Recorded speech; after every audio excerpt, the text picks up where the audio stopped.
Čaute, tu je Q a sú tu dve špeciálne misie. Neviem o čo sa jedná, tieto si už absolútne nepamätám. Máme tu Seat Leon ako prvé.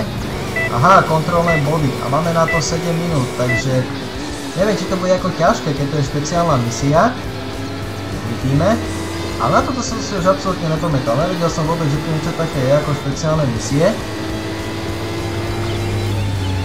Uvidíme, jak to pôjde. Inak keby niekto z vás vedel, ako by som mohol natáčať let's playe alebo nejak prepojiť PlayStation 2 a počítač, alebo proste nejakým spôsobom, aby som mohol natáčať let's playe z PS2, tak mi to napíšte a mohli by ste sa tešiť na veľa hier, lebo na PlayStation 2 mám dosť hier, ešte aj takú vedia z Bratrace, ktoré by som si mohol požičať alebo dohrať v neho a potom neskôr ho komentovať. Mne by stačilo zachytiť len obraz, tak aby bol práve, že obraz je dobrý, áno. Takže to budem natáčať cez mobil napríklad. No dobre, mám na mobily HD kameru, takže sa to dalo, ale bolo by to neprofesionálne. Keď viete ako natáčať let's play z PS2, napíšte mi to do komentáru napríklad. V prípade ako súkromnú správu. Tak nevím, jak tohle vysvětlíme šéfové. Ja sa budem tešiť. Mohli by ste sa tešiť napríklad aj na Naruta, kde mám skoro všetkých Narutov, ktoré vyšli na PS2. Viem, že nejakým spôsobom sa to dá natočiť, alebo prepojiť, alebo ja neviem. Možno by sa to dalo tak, že by som to nahral na kazetu, teda VHS-ku a z VHS-ky pretočil, alebo tak, ale to je strašne nadlho, potom ešte strihať. Keby ste videli nejak, aby som to digitálne nahral, či už na USBčko, alebo to je jedno, mi to napíšte, prosím vás.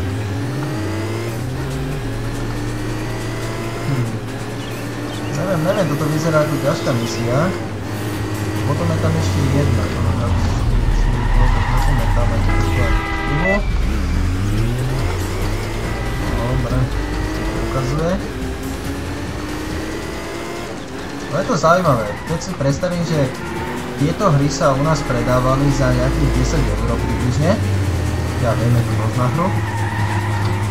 Ale je to sranda, no. Tak Blackout za 10 €, jednotka je dvojka. Neviem, aká je tam cena teraz.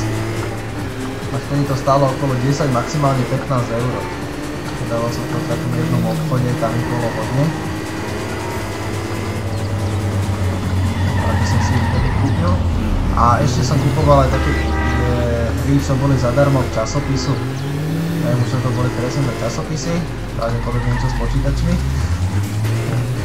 Dobre, neviem, čo to mohlo byť a tam boli rôzne demovky a také.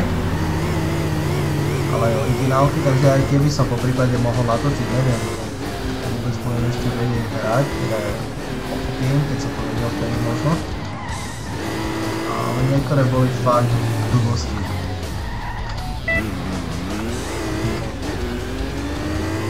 A mohol by som spraviť niečo také aj dobrý flagger, že nedelných blbosti, až na to, že mne by to neboli nedelné, ale vychádzali by možno aj každý deň.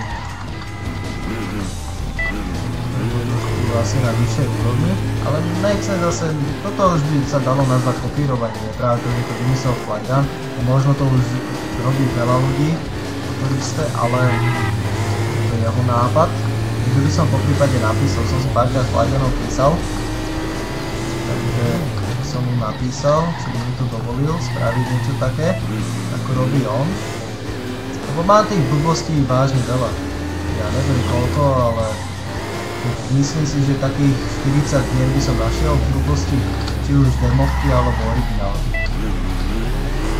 Tam teraz som to odbočil. Ne, dobre, toto sa ešte dá. Odbočil som síce zle, ale dalo by sa to.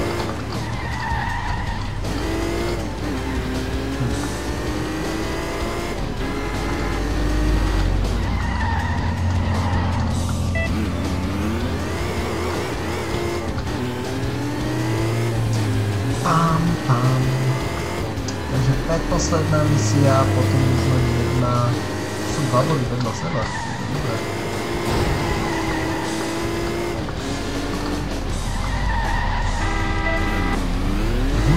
nemôžem ísť na tie 2 body, musím ísť presne po poradí, aké je naprogramované v tejto hre a nemôžem si to absolútne skrátiť. Dnes by to bolo asi rýchlejšie, ale to je jedno, hra je dobrá tak či tak, oplatí sa si ju kúpiť, po prípade stiahnuť. Keby ste sa pýtali môj názor na stiahovanie hier, ja osobne to preferujem, nemám nič proti tomu, kvôli tomu, že hry sú brutálne drahé. Zoberte si to tak, že napríklad Mafia 2, cena je tam možno 10 alebo 15 eur a ja osobne som ju vyhral za 6 hodín. Takže mne sa to zdá ako hovadina, vytráca také veľké prachy, teda momentálne už je tá hra lacnejšia, jasné, teraz všetky sú lacnejšie, ale keď si zoberiem príklad The Last of Us, je to perfektná hra, strašne rád by som ju chcel mať doma, aj spolu s PlayStickom, ale pozeral som sa na PewDiePie Let's Playe z Last of Us. Vynikajúca hra, podľa mňa možno aj najlepšia tohto roku, ale myslím, že aj najpredávanejšia tohto roku. Ale keď som videl, že samotnú hru vyhral za ja neviem koľko, možno v prepočte nejakých 5-6 hodín, tak a pritom ju komentoval a robil hovadinky, tak ma to úplne sklamalo. Podľa mňa sú to vyhodené peniaze takto za hry. A tieto, čo som mal, tieto čo ma padlo, teda hodilo do lišty. Dobre, ďakujem, že ste pozreli toto video, čaká nás už len jedno posledné.